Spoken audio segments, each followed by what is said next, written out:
सदाशिवसमारम्भां शङ्कराचार्यमध्यमाम्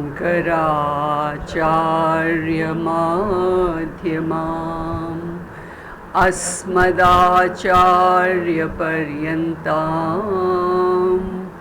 वन्दे गुरुपरम्पराम्.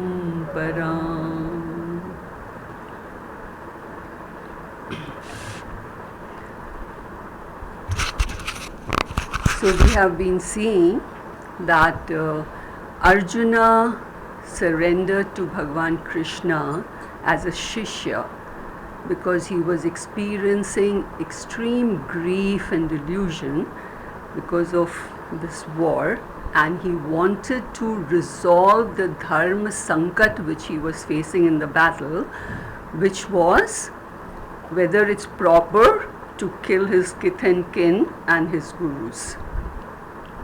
And Bhagwan accepts him as a Shishya, and now as a Guru, his Guru uses 3 methods to make him understand why he must fight this war.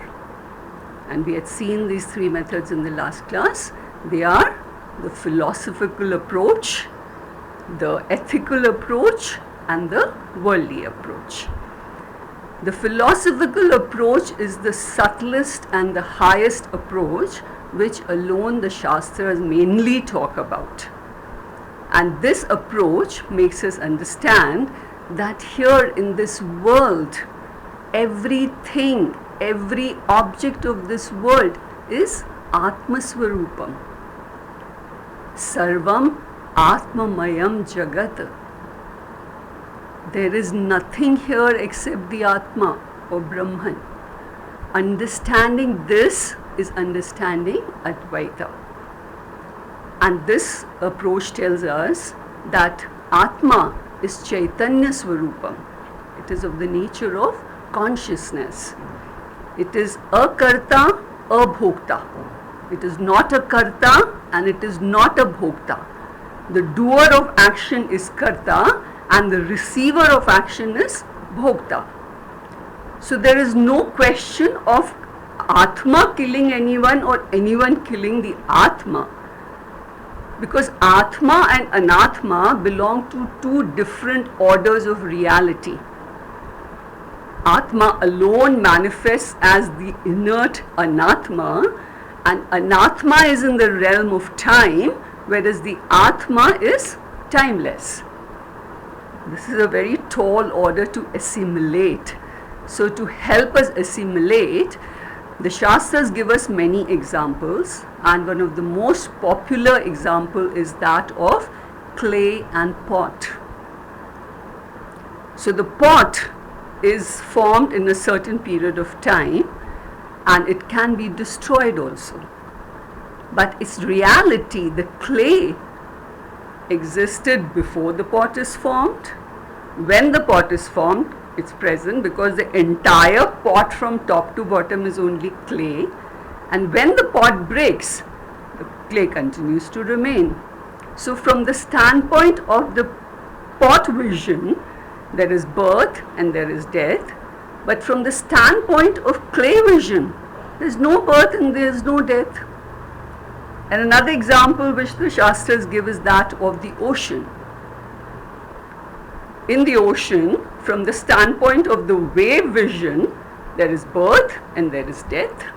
But from the standpoint of water vision, nothing is born and nothing dies because the wave is entirely water. So this philosophical approach is known as the Adhyatmika Drishti. And this requires training of our mind to be able to see that actually there is no individual. It is everything is only Atma. The entire individual is the manifestation of Atma. Like it is like the clay and pot. The individual is like the pot and Atma is like the clay. No? So just like the magicians, they say abracadabra or gili gili gili and make things appear and disappear. Similarly, the magician of this world is the Shakti of Maya, which makes this world appear and disappear. every object of this world will vanish into consciousness if we analyze it from the point of view of the Shastric teaching. You see, every object is made up of a bundle of cells, if it's a living thing. If not, and the cells in turn are made up of molecules, and the inert things are made up of molecules, All the molecules are a bundle of atoms, and atoms in turn are made up of particles, protons, neutrons, electrons, The particles in turn are made up of subatomic particles, which are all this quarks, boson, photons and all that.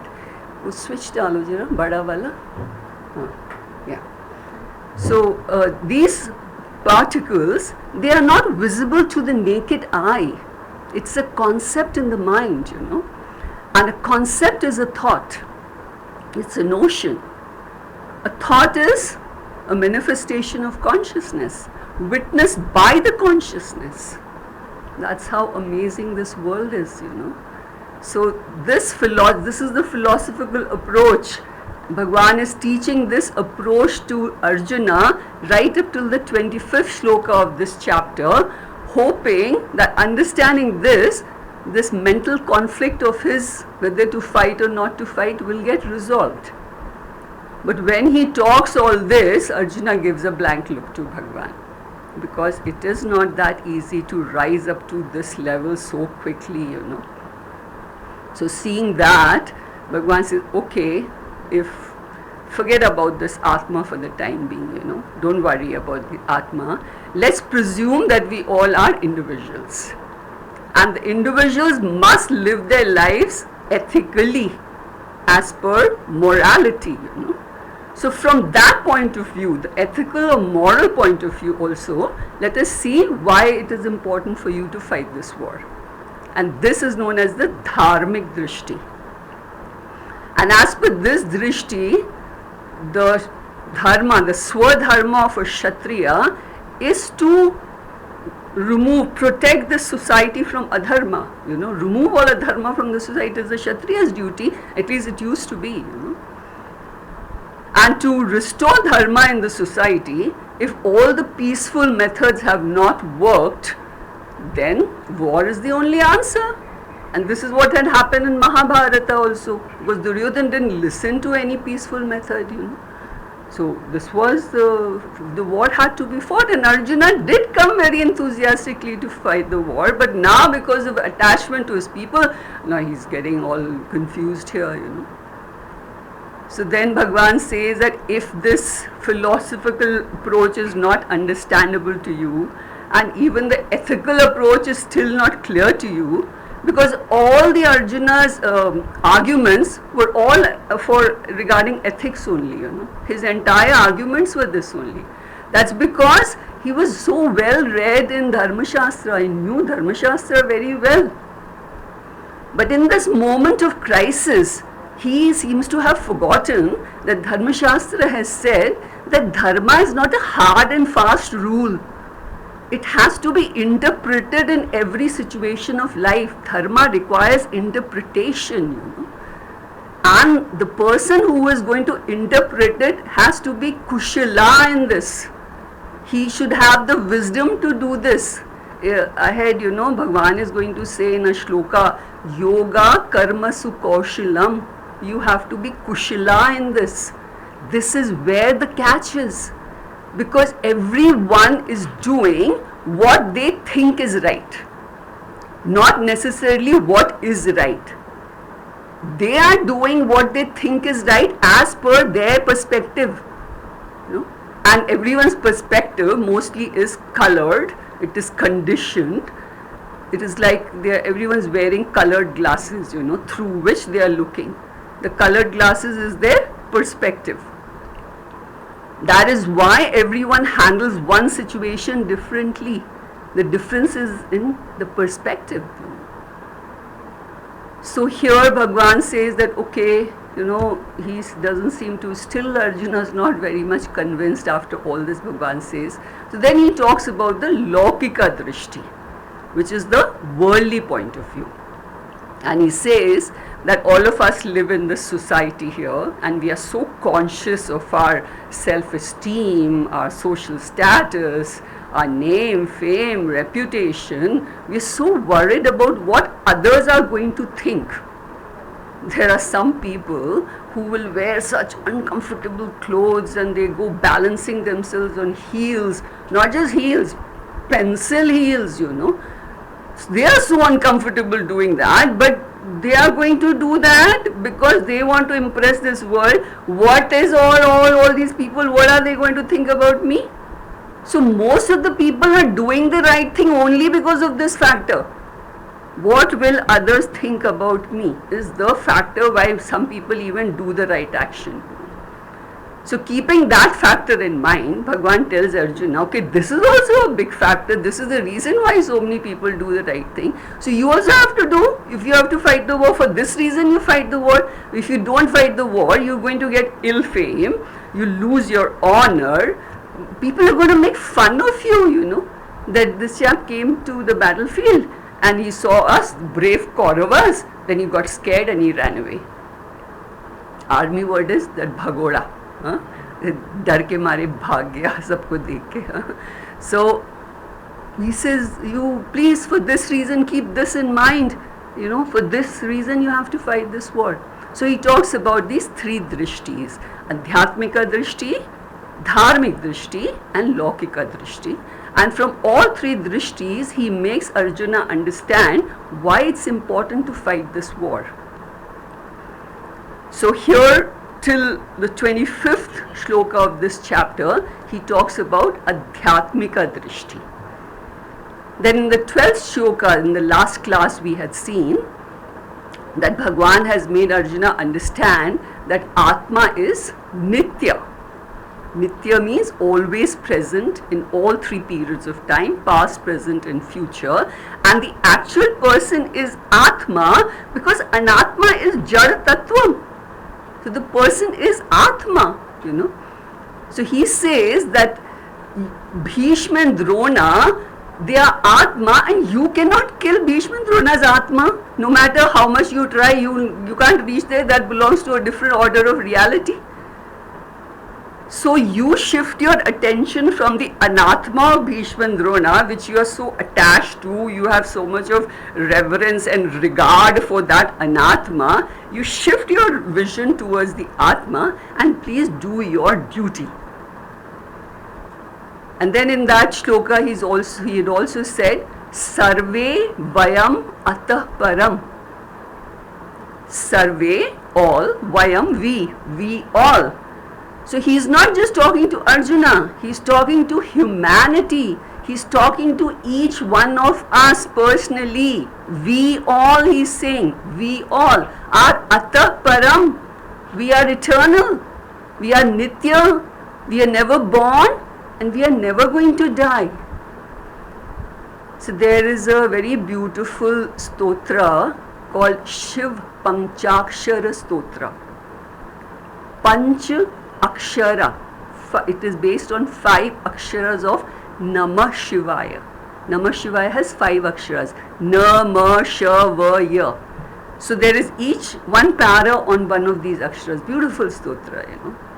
And the first paragraph of that says, Nagendra Haraya Trilochanaya Bhasmangaragaya Maheshwaraya Nityaya Shuddhaya Digambaraya Tasmai Nakaraya Namah Shivaya.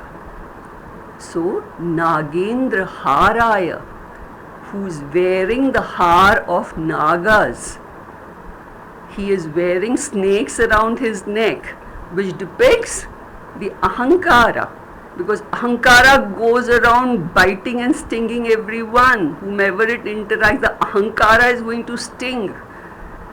So he has turned the Ahankara into Alankara. Nagendra Hara. Trilochanaya, who has the 3 lines drawn on his forehead, on his shoulders, on his chest. What does those 3 lines mean? That the Atma, the actual person, is beyond the 3 shariras. And the 3 shariras have 3 gunas. It is Trigunatmika. beyond sattva, rajas and tamo guna. The actual person is beyond the three shariras, is a reminder every time you see the three lines. Trilochanaya, bhasma angaragaya. His body is covered with bhasma. He's telling us that this body is going to get cremated and is going to turn into ash very soon. Don't get attached to this body. That's the reason why we put the vibhuti every time.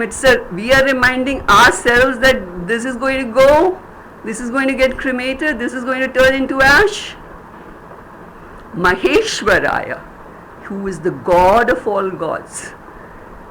Nityaya, Bhagavan is Nitya, Atma is Paramatma, and our truth is Atma. It is present always, there is no birth, no death. Shuddhaya, it is Shuddha. It is untouched by Pap, Punya, Raga, Dvesha, Kama, Krodha, Lobha, Madha, Moh, Matsarya. Nothing in the Atma. All this belongs to an Atma. And I am the Atma. I am untouched with all this. Shuddhaya. Digambaraya. It's space-like. Akashvat. Those Digambars, Jainis, they don't wear clothes because they think they are space-like, So Digambaraya. Tasmai. To him. Nakaraya. Who doesn't have any akara. Who's formless. Namah Shivaya. My prostrations to Bhagavan Shiva, who is our own Atma, which is our reality. So now we will read further.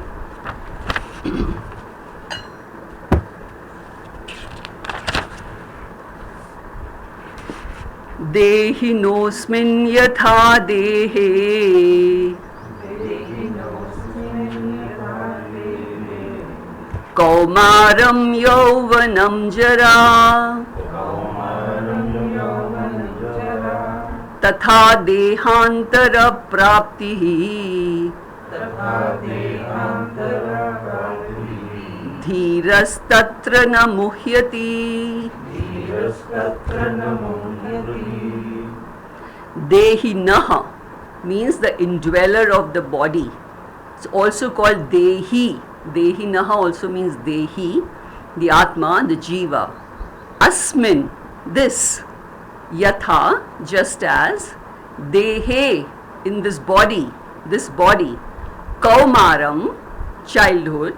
Yauvanam, youth. Jara, old age. Tatha, so also.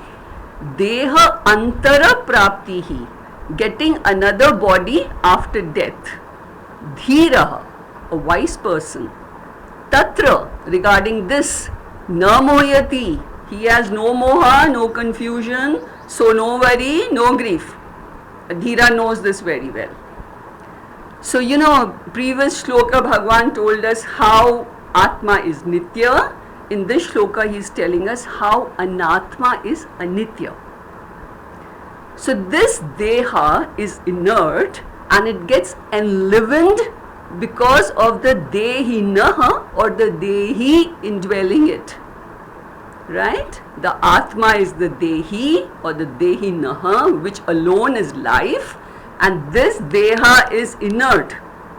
This Deha is compared to a house, and the Dehi is indwelling it, living in the house. This is the Deha, and this is distinct. We have to make this distinction. This is what a Dhira does.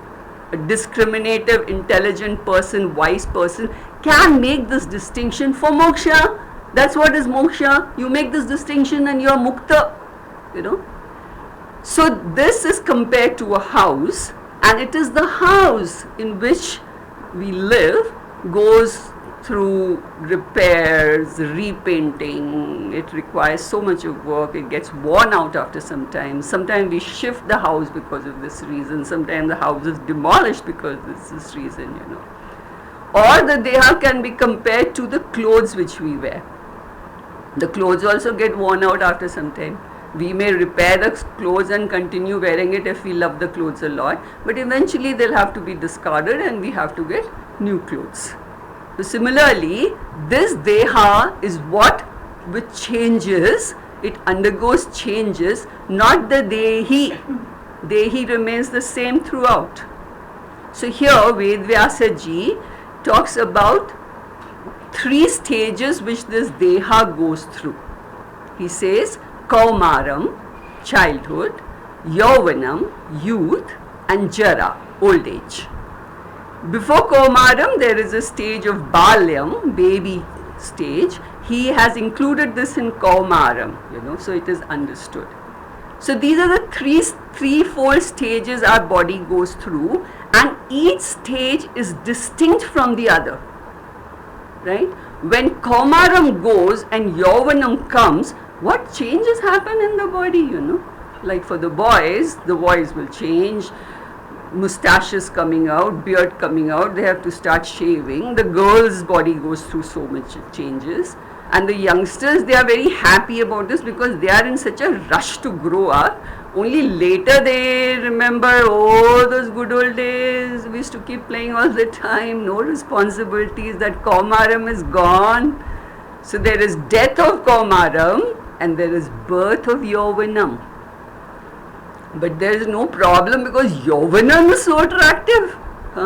It's full of vigor, vitality, very productive years of life, and also that girlfriend, boyfriend, dating, marriage, all that in Yauvanam.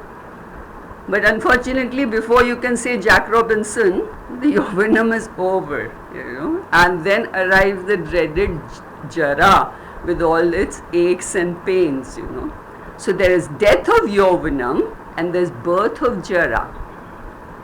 And when Jara arrives, our body becomes musical. Every time we stand up and sit down, choo-choo, cha-cha, chi-chi is doing, all the joints are saying, I'm there, I'm there. Every time you get up, the knee joint says, I'm there. The back is saying, I'm there, So we didn't know earlier that we had so many joints, even when we studied, we only now practically we are saying, oh my God, this is paining, that is paining. Welcome to Jara. Jara has arrived, So all those people who were so obsessed with their bodies, in Yauvanam and showing off their body all the time, now with the arrival of Jara, they start running to beauty parlors, cosmetic surgeons, plastic surgeons, because they are not able to accept this change. Earlier, it was such a great pastime looking in the mirror. Now you look in the mirror, it's so disappointing. This is really disappointing stuff you see there. Because earlier, every time you were free, you could just stand in front of the mirror, So here, and then this Jara progresses, then limbs are shaking, voice is shaking, everything is shaking, Jara is progressing. So what is happening here? First Kaumaram died, Yauvanam died, Jara arrived. But while all this is happening, there is someone within us which did not die. Not only die, it didn't even change. So that someone, that is why so many people are always talking about, when I was in school and when I was in college, and this person within knows everything about these stages. Whatever change is happening, the Kaumaram doesn't know anything about Yauvanam, Yauvanam doesn't know about Jara, but there is somebody who knows about everything. So they talk about their old day, those good old days. And Fauji's, when I was posted in that place in so and so year, it's a hot topic of conversation for the army people, because they go to so many places. What beautiful experiences! Every place has got so much of experience. Generally, the topic is this: when I was posted in that, then when we used to have, and I was in the army, that our AMC, these JCO's officers get together on that 15th August and all. That used to be quite a task because the JSOs will be sitting beside you. हाँ साहब और साहब क्या है साहब ठीक है साहब जब हम वहाँ थे साहब जब हम वहाँ थे साहब. That's all. So this is always it's always there. My Fauji's talks are when I was posted in so and so place. Anyway, so this person, this I inside, knows everything about all the changes of the Deha. That is how this person can recall the memory which is stored in the Chitta. All these experiences, the memory stored in the chitta, and this person is recalling the memory, Within 7 years, our entire deha has transformed. We have got a new, every cell has changed in our body, We are, this total metamorphosis happened as far as the deha is concerned. Not the dehi. The dehi is the same and will continue to be the same. Then deha antara, at the time of death, when the death happens, this deha dies and we get a new deha. There is prapti of a new deha. Deha antara praptihi. So while this deha is going through all this, various stages, one stage dies, the next stage is born, and eventually this deha only dies, and then a new body you get. So the dehi has no problem. The dehi is, enjoying going through the various stages of these changes to which the deha is undergoing, and when the deha dies, gets a new body. And the new body is something like new clothes or new house, which you have to buy with the cosmic currency you have in your account. That is why cosmic bank account is very important. We only worried about the local bank account, This will get left behind here only. We have to take our cosmic currency and go with us, So that a new body is taken. So regarding that, adhiraha, a wise person, a discriminative person, tatra, regarding all this, na moyati, he's not bothered, he has no moha, he's not worried, no grief at all. Why? Because he knows that he is going to go through all these stages. The Kaumaram will come, Yauvanam will come. This is a changing world, anitya world. This deha is anatma, it is going to change. So he happily goes through all this change. Yauvanam comes and goes, Kaumaram comes and goes, Yauvanam comes and when Jara arrives, he says, that's okay, this too shall pass away, and I'm going to get another body after death, even if he doesn't get moksha. He knows, he looks forward to another deha, which again he'll get to live in that, he'll get the chance of that enjoyable Kaumaram, Yauvanam, and when Jara arrives, he will take it in a stride and he'll wait for another body. But if the person has got moksha, he's liberated, he's out of this cycle of birth and death. So Bhagavan tells Arjuna that Bhishma and Drona are dehi, and they are like space, like consciousness, dehi, and their deha is like a house in this space, standing in this space, a house, which when you demolish, when you kill them, only that house is going to get demolished. So don't worry, you fight, you do your duty. So then, Matra sparshastu kaunteya Shitoshna sukha dukkha daha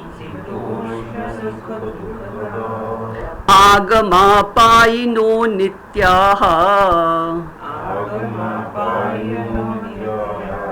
Tam stitikshasva bharata.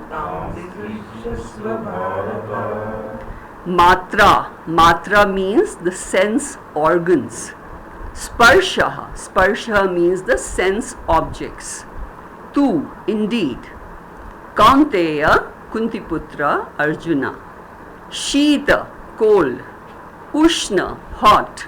Sukha, pleasure. Dukkha, pain. Daha, which give. Agama, which come, they arrive. Apainaha, they go, they depart. Anityaha, it's anitya, it's impermanent. Tams, then, them, titikshasva, endure that, Bharata, Arjuna. So in the previous shloka, Bhagavan had told us how this anatma, this deha is anityaha. Here he is saying that when the sense organs come in contact with the sense objects of the world, the experience of the pairs of opposites is generated, and that is also anityaha. That also belongs to anatma. So you've got to have titiksha for that, endurance for that.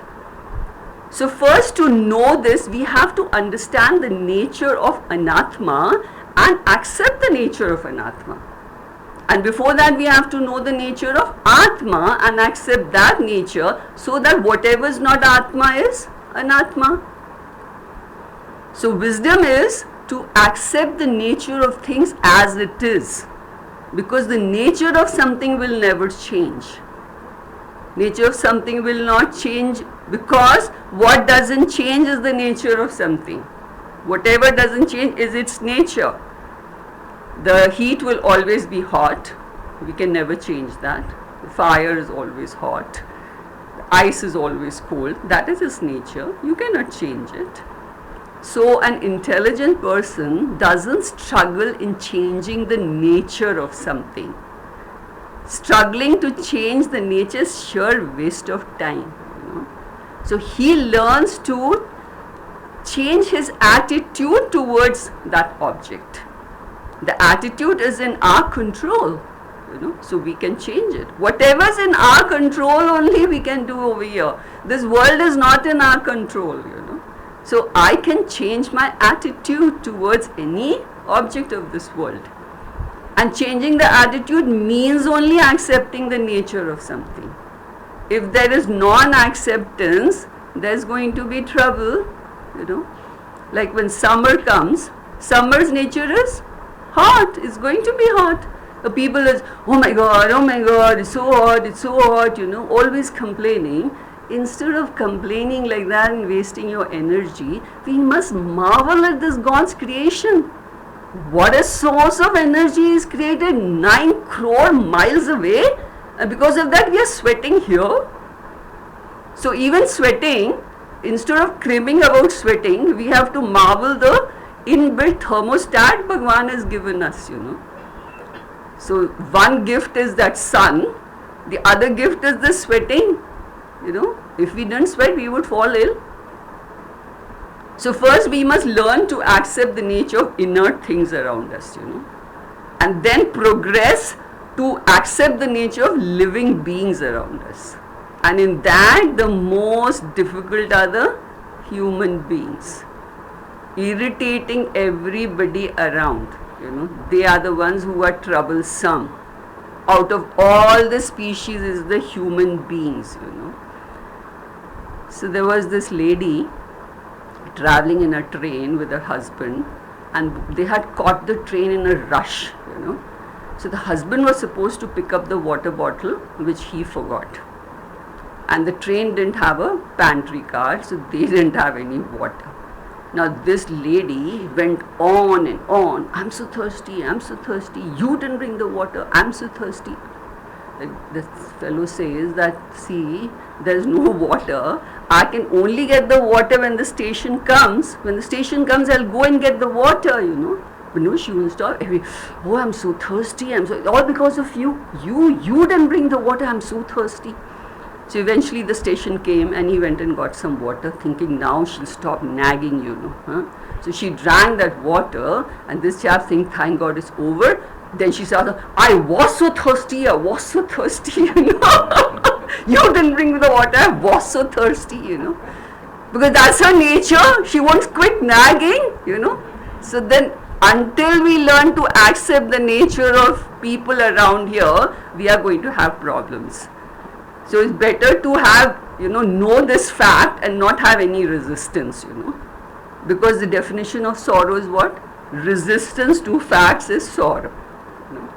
Even, when resistance increases, the heat increases. In the electrical wires also, heat increases and they can catch fire, So in human beings, major problems, and nobody's accepting anything, So here Bhagavan says, Matra sparshaha tu. Matra is the sense organs. Ma, has different meanings in different contexts. Here it means to know. It's like it's present in the word pramana. Pramana is a means of knowledge. So ma means to know. Tra means an instrument of knowing. So matra are the instruments of knowing, and we have which instruments? Pancha Jnanendriyas. These are our matra. And the world has sparsha, sense objects, the objects of sparsha, contact, the objects of contact.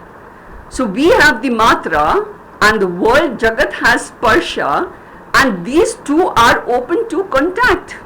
They are going to, since they are open to contact, they are going to interact, Now our eyes, we may be able to close for some time if we want to, but what about our ears?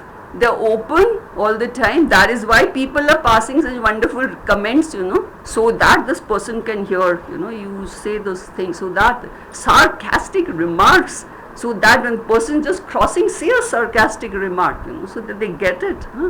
So what can you do? Your ears are open. We have to hear it, Nose is open to all kinds of smell, whether it's fragrant or foul. Skin is open. Then the mosquitoes are biting. Two good nights are on, still mosquitoes. The skin is open to contact. Sukha dukha daha. So once this sparsha and matra, they interact, there is going to be, the experience of these pairs of opposites. So Bhagavan is giving us two examples here. He says, Shita Ushna, that is cold and hot, which is at the body level, physical body level, we'll get this, and Sukha Dukha at the mental level. Actually, Sukha and Dukha are our response to the physical reactions here. There are so many other pairs of opposites, gain and loss, victory and defeat, honor, dishonor. Bhagavan has taken these two examples, Sheet and Ushna, Sukha and Dukha. Sukha and Dukha are our responses, and they are subjective. One person can respond to something with Sukha, and the other person will respond with Dukha. When the mother comes visiting home, the son is getting Sukha, daughter-in-law is getting Dukha. Yeah. So this is very subjective, So Shita, Ushna, Sukha, Dukha, Daha, they are going to give you Sukha and Dukha. So Tam Tatikshasva Bharata, they are anitya, he is saying. Agama apayu anityaha. And these experiences are agama, they come, they arrive, apainaha, they will depart, they will go, because they are anityaha. This is anityaha means anatma. So you be mentally prepared to welcome them when they come and happily say goodbye when they are going. Agate swagatam kuryat, gachatam na nivaryet. Say bye-bye, tata. So, for your own good, for your own happiness, do not hold on to anything here in this world. Let it come, welcome. Go, bye-bye, go. Because it is an anitya world, everything's changing, So the attitude should be, I to welcome, gai to bheed kam. आप आइए जाइए हम ठीक है हमको कुछ नहीं होता. Though you are going to get moksha with this, So this is anityaha. Agama payo anityaha tam stitikshasva bharata. Arjuna, you have titiksha for all this, We had seen titiksha and tattva bodha. What was the definition? Shitoshna sukha dukh adi shahishnutvam was the definition of titiksha. Have physical and mental strength to put up with these pairs of opposite. Another definition the Shastra gives is Sahanam sarva dukkhanam apratikara purvakam chinta vilapa rahitam sa titiksha nigadyate. Sahanam sarva dukkhanam, whatever is coming your way, please, without complaining, put up with it. Chinta, worrying about it all the time. Vilapa, vilapping, talking about, telling every Tom, Dick and Harry my problems, This rahitam, the person who doesn't do this, rahitam, he has this very good quality of titiksha. This is a very high spiritual trait. So Bhagavan says here, Matra sparshastu kaunteya, when the matra and sparsha will contact each other, Shita ushna dukkha, they are going to sukha dukkha daha. So they are going to give you heat, cold, sukha and dukkha. Agama, apayo, anityaha, they will come and go. So every time you are going through some dukkha, especially dukkha, please remember this statement of Bhagavan. Agama, apayo, anityaha. Remind yourself again and again. This is Agama. Bhagavan has said it. When Bhagavan says, I don't have to worry, these are Bhagavan's words, So dukh will go. This too shall pass is applied to both. Sukh comes, it will go. Dukh comes, that will also go, So you have to, and especially in dukkha, one has to remember this and have titiksha. And Bhagavan is telling all this because Arjuna should have titiksha in the situation in which he is having, Then, yam hi na vyathayante te purusham purushashabha samadukha sukham dhiram somritatvaya kalpate. Yam purusham, you take that purusham with yam, this person, na, he means indeed, na vyathayanti ete, ete are these pairs of opposites, na vyathayanti, who do not disturb this person, yam purusham, it doesn't disturb this person, he is not affected by these pairs of opposite.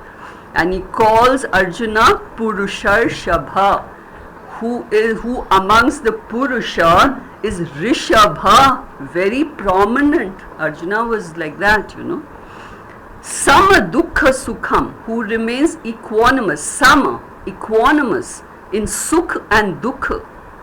Dhiram, a wise person. Saha, he, Amritatvaya, for immortality, for reaching Amritam, that which never dies.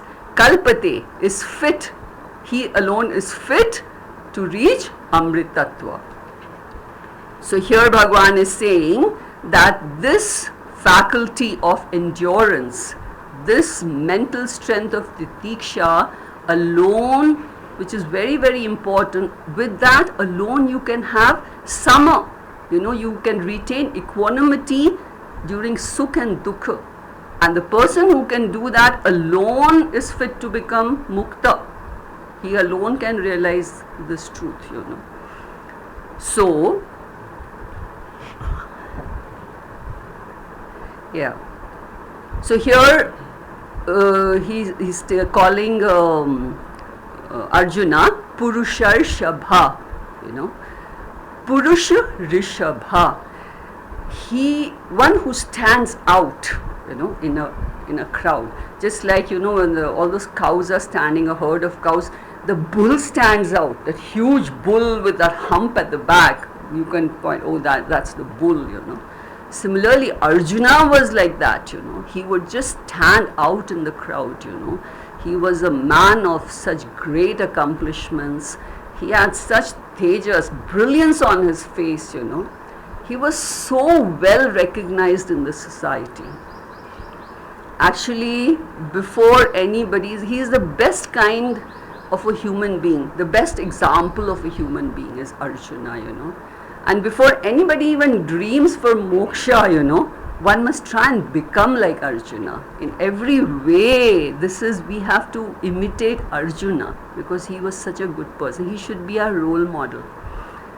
So Bhagavan is saying here that this endurance, this faculty of endurance, this physical and mental strength called titiksha, not only is it important to live our lives, but even for moksha this is required, So we should not go around, reacting immediately to things here, impulsively getting irritated at everything and disturbing others with our behavior, because irritation alone leads to anger, and anger leads to himsa and violence. All this fight which we see around, it starts off with this. All the problem, this lack of titiksha is the reason for all the subsequent problems. And especially here in our country, we get to see it so often. You stand at the traffic signal, the moment the light turns green, everyone's honking. Why are you honking? Because it's going to take few minutes, moments, not even minutes for the cars to move. No, they'll keep on honking. What is that suggesting? It's revealing the state of mind. So restless, no titiksha, no patience over here. In foreign countries, they consider it rude to even to honk, once. Here, what pollution and no patience, nothing, total lack.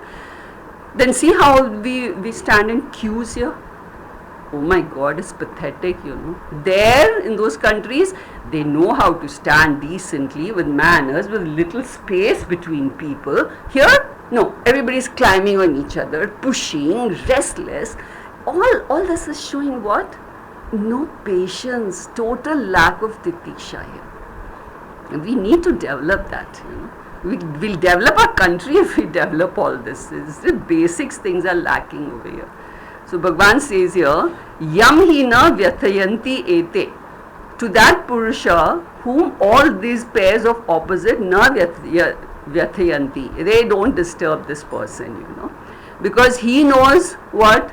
That everything is changing here. The only thing constant here is change. So it will come, heat will come, cold will come, that will come, agama, payo, anityaha, everything's anitya. He knows that. So there he doesn't, and so sama, sukha, dukham. So he retains his mental balance, he remains equanimous during sukha and dukkha. He doesn't behave like a yo-yo. Going so crazy with happiness, a small thing, something nice has happened, you look at the people and they go, thoda sa kuch hua hai. Oh my God, they're so happy. And then when something goes wrong, then they are so miserable, So this person, the dhiraha, the wise person, na vyathayanti ete, all this doesn't disturb him. He knows all this is anitya, it will come and go. So he's not going to go and hit the ceiling with the happiness when something favorable or pleasant has happened, and he won't go down in the dumps when something goes wrong, where unfavorable things happen, Saha, such a person who can remain sama, this equanimity of the mind is what spirituality is all about, So this equanimity, that person alone is kalpate, fit for amritatvaya, immortality. You cannot reach immortality with all this restlessness and impatience and all that, in those days, in the Vedic times, the Shishya had to go looking for a guru, and the gurus lived I don't know where in remote places. And of course this knowledge in our culture is given free of cost, So when the Shishya reached there, he became the member of Guru's family, is Guru Kula, you become a Guru, it is Guru Kula, it is his Kula. So he took care of everybody like a father figure, So, but then it doesn't mean that when Shishya has come from all the way there, they would never go empty-handed. It was a tradition. So, for Guru ke liye kya leke jana hai? So, they would pick up those twigs, those dry twigs, and carry them in their hand for the firewood, And even now, as a tradition, even the well-off people, they have those fancy twig-looking gifts. So they carry that for the Guru, carrying that tradition, So Guru wouldn't start teaching them immediately that the Shishyas come from all the way and the very second day he said, no. He had to first work in his ashram or his hut or wherever he was living, and Guru would observe his characters, all these traits he would observe, and he would help him develop all this first before he starts giving this knowledge. So Bhagavan also here wants Arjuna to develop sama, equanimity here. So that here Arjuna was so disturbed Like in the first chapter we saw he's saying his legs are trembling and they've given way and the head is reeling and all that. So no sama. So Bhagavan wants him to get sama first before he starts giving this knowledge, so that Arjuna can get moksha. Then nasato vidyate bhavo na bhavo vidyate satah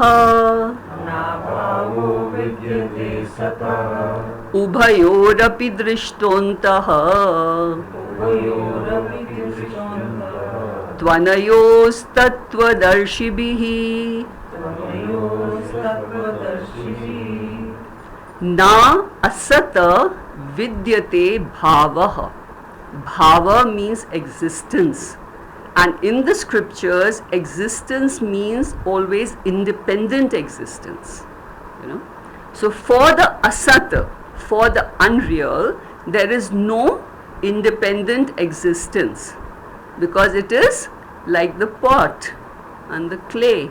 The pot doesn't have independent existence, it is only clay. Na abhavaha vidyate satah. Satah is the truth, the real. Na abhava. Abhava is non-existence. So there is no non-existence for the real, for the truth. Right? He's just taking the turn. He's saying, he means that the truth always exists. No non-existence, two no's there. No non-existence for the sataha. So for the truth, there is never non-existence. So here it is, the unreal does not have its own existence, and the real is never non-existent. It is always existent, Ubhayo, these two, the real and unreal, api also, drishtaha is seen, antaha is the truth, tu, anyaha, of these two, tattva darshibhihi, tattva is the truth, darshibhihi, who can see, darshan, darshibhihi. Actually this shloka has got a lot of sandhi in it, See, this word drishtonta, tvanayo, tattva is one word, So I'll just tell you a little bit of sandhi rules in reference to this shloka. Sandhi rules are huge, so many, But with so that it becomes easy, you learn some Sanskrit also, and it will become easy to chant, So in Hindi and Sanskrit, the chota aka matra is always included in the letter, no? We don't write chota aki matra separate, but bada aki matra is written. That line which is drawn is bade aki matra, So, but there is a difference in pronunciation of this chote aki matra in Hindi and in Sanskrit. Like the word yoga, which we say, in English we say yoga. In Hindi, actual pronunciation is yog. Ga has got that inbuilt, no, the ga has the inbuilt chota, na, yoga, it's ending there. But in Sanskrit, we say yoga. That subtle is Sanskrit. The moment somebody says yoga, please know he's talking Sanskrit. Yoga. So that is the chote aki matra which is behind that. Yoga. English yoga, Hindi yoga, Sanskrit yoga. Ram in Sanskrit, in Hindi Ram, Sanskrit Rama. Arjun, Hindi Arjuna, Sanskrit. So that's the difference, it should be known. And now, studying the scriptures, please talk in Sanskrit. Arjuna, Rama, this is how one must talk. Then we learn how to talk in Sanskrit, and chant these words properly, Then, the Bade Aki Matra, when it's written, in Sandhi especially, it is generally broken down. So there is, the Chote Aki Matra is not present, but it can be used, like when the Bade Aki Matra is put, it is broken down into 2 A's. We'll see it here just now, Then these 2 vertical lines behind Sataha, Darshibhihi, those 2 lines, vertical lines are called Visargaha, and it's pronounced as Aha, Sataha, Darshibhihi, right? So now we'll see this word, na sato vidyate bhavo. So na asataha. Now you know this visarga is in the end of the sentence, those two dots are put, but in between, for the chanting sake and for the meter sake, many times different matras are used. So here the O ki matra is actually a visarga. So it's broken down into na asataha. It is na asataha. Vidyate, the bhavo becomes bhavaha. Yeah. Na asataha vidyate bhavaha. Now there is na. A ki matra is there. Na, so this will become abhavaha. Na abhavaha, and O is aha. Na abhavaha vidyate sataha. That visarga is there because it's the end. Then ubhayo, O ki matra will become ubhayaha. And the turns into a and it becomes api. Then dra has ra ki matra, it becomes dra. The ta has adha sha, shta, and O ki matra is ha. Visarga, drishtaha. This S-like letter is actually called avagraha and is pronounced as a. So it becomes antaha. The adha sa is visargaha. Antaha. Get it? Then adha ta and va is always pronounced as tu in Sanskrit. Tu. Adha ta and va becomes tu. This is one of the sandhi rules. Tu. And then the a ki matra behind the word joins the na and becomes anaya, and o ki matra becomes ha. Anayaha. Get it? Tattva is the same. Darshibhihi.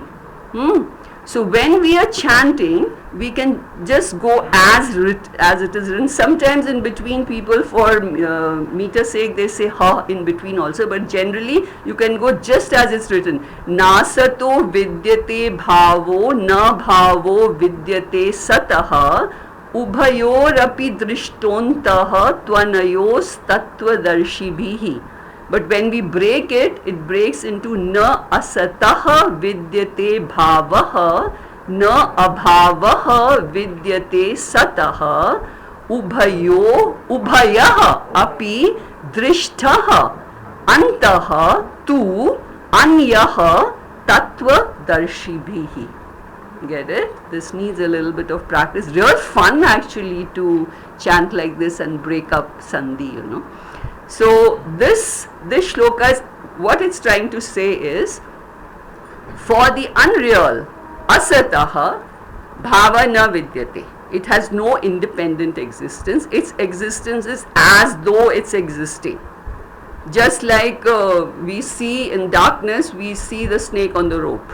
It is as though, it's not there. So this is also not there, this thing, you know, but it is as though it's there. Its existence, you know. Asataha na vidyate bhavaha.